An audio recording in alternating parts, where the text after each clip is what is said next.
This is On Tilt Trading. Let's review my trade on Bitcoin today. First up, I'll break down my charting. This is a candlestick area up here. This is a volume profile.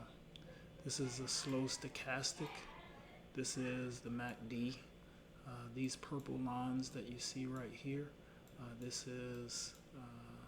these are Camarilla pivot points.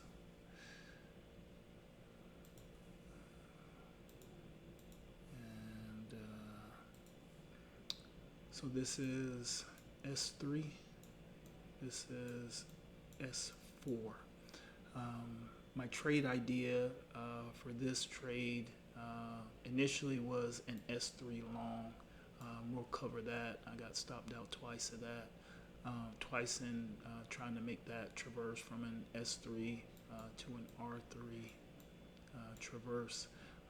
When I was or I didn't have direction, but I'll explain how I got direction. So this was, I made two attempts to go long that failed.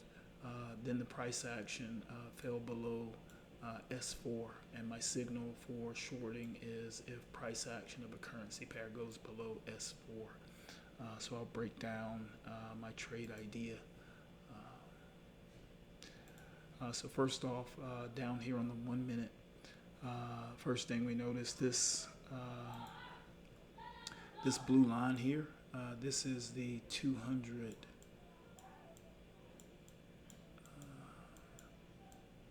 EMA. So I added the 200 EMA to my chart. It's right here on the 15. But on the daily here, the last couple of days I added the 200 and added the slow stochastic to go along with the MACD. I used the slow stochastic to replace the relative strength index. What I've been observing is this 200 moving average really serves as a good indicator of whether or not a currency pair is strong or weak. I've observed today especially, I noticed when I went long, it wasn't going anywhere, and I've lately been trying to dial in whether or not I want to view a currency pair as strong or weak, just to give me direction. Sometimes, like the Camarilla pivots give me trade direction, but if you're going in a trade direction, but the currency pair isn't fit for that direction, i.e. it's weak but you want to go long, or it's strong and you want to go short based on how the pivot's set up. For example, S3, based on the Camarilla pivot system, you go long. S4, based on the Camarilla pivot system, you go short. You can see with this price action here, Bitcoin was trading in between these 2 points. This here, that's also circled, this area right here, this is a Fibonacci retracement. We'll get into this when we go in for more detail on the trade. I'll remove it now so we can see the price action. So here the price action is between S3 and S4. So this is an area where in between S3 and S4 and in between R3 and R4, you usually get price action in between these levels, but it's not exactly clear. You can see there's consolidation here. It's trading within this range, which way it may break out. So I've been using this 200 moving average today on the daily specifically.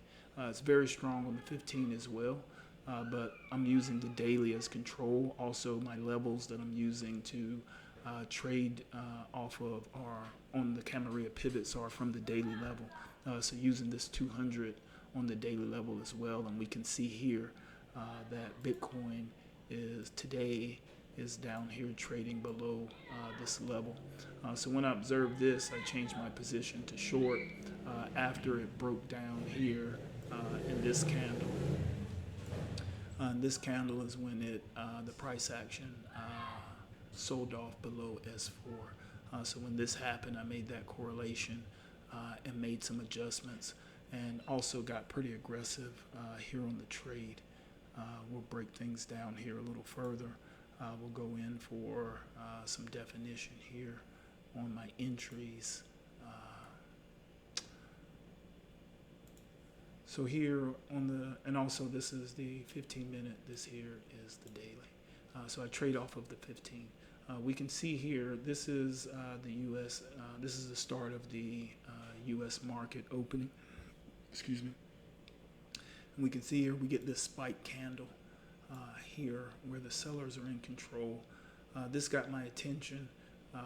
It sold off, and my idea was back here. Actually, no, it's not back there. My idea was that it found support here at this S3 when it sold off. So we got this buying pressure. Sellers regained control and took the price just below S3, but then closed right at S3. So I'm thinking this may be support here. So I go long. We get some buying. We sell off again. Now we're at S4.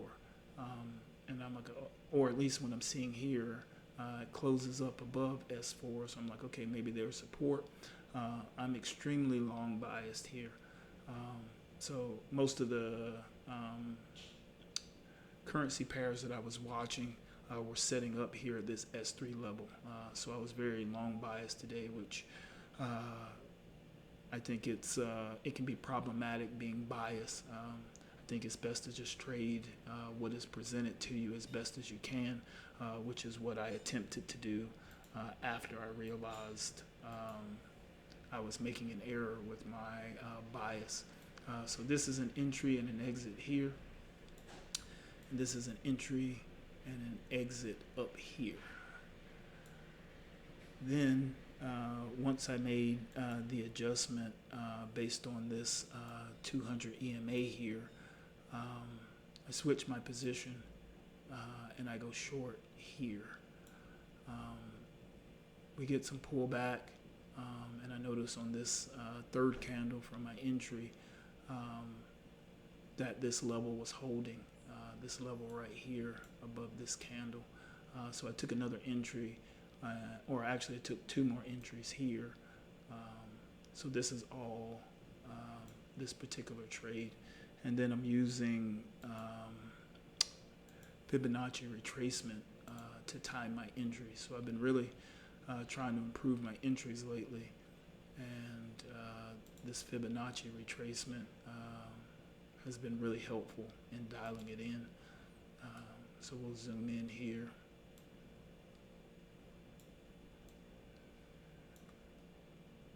And we can see here I took the trade here right at about the 618 level, in and around there, just under or just below with this particular field. And this dotted line is an accumulation of all of the positions that I'm in. Actually, this line is my initial position. This line here, this line is my initial position here. And then when I add it to the position, those two adds are down here.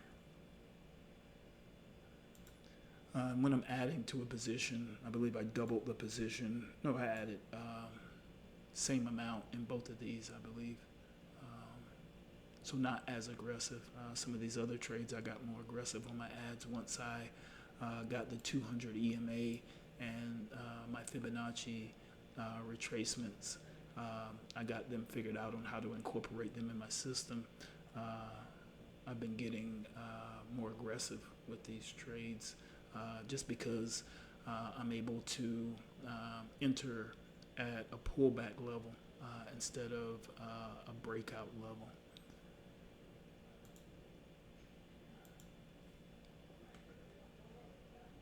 And now for perspective here, we'll see that we sold off here. After pullback, we're able to sell off below S4, able to get some continuation. You can see here, found a bottom, found some buyer support here. We can also see here where we were overbought. where we're oversold here, and we got a MACD crossover here, which caused this pullback or potentially reversal. To me, it's still just pullback. We haven't broken out above any levels here. So for me, this is still pullback until it breaks a technical level. But then for perspective here on the trade, we'll back up and I'll show you target.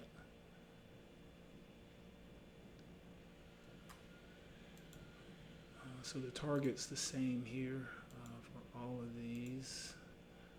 So we're pretty close to target. And this is setting up what looks like could be a reversal pattern right here. Typically the reversals, you'll see price action kind of form like a boot here. So to me this looks like a boot or some kind of like fancy shoe or elf shoe. But when I see this pattern, I know it could be a potential reversal or it can also just fail. But we'll continue watching and see how it goes.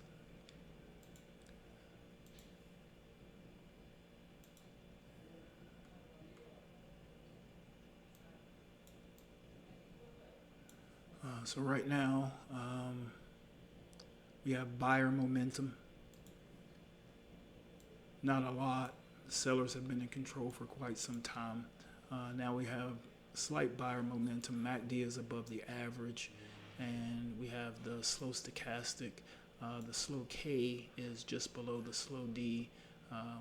This could cross or it could fall below. Right now, with price action, we're at or near a critical point where we'll either reverse here in Bitcoin or continue to sell off to target. And this particular trade here is an S4 to an S6 traverse. So that profit target, that green line that you saw when I zoomed out to scale, that's R6. So I'll go back to it here.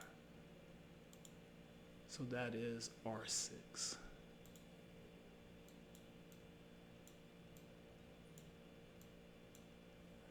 That's a mess. This is R6, the target. This is not R6, this is S6. My apologies. This is S6 and this is S4. So this trade or this trade idea is an S4 to an S6 traverse. This is on Tilt Trading, and we'll see you next time.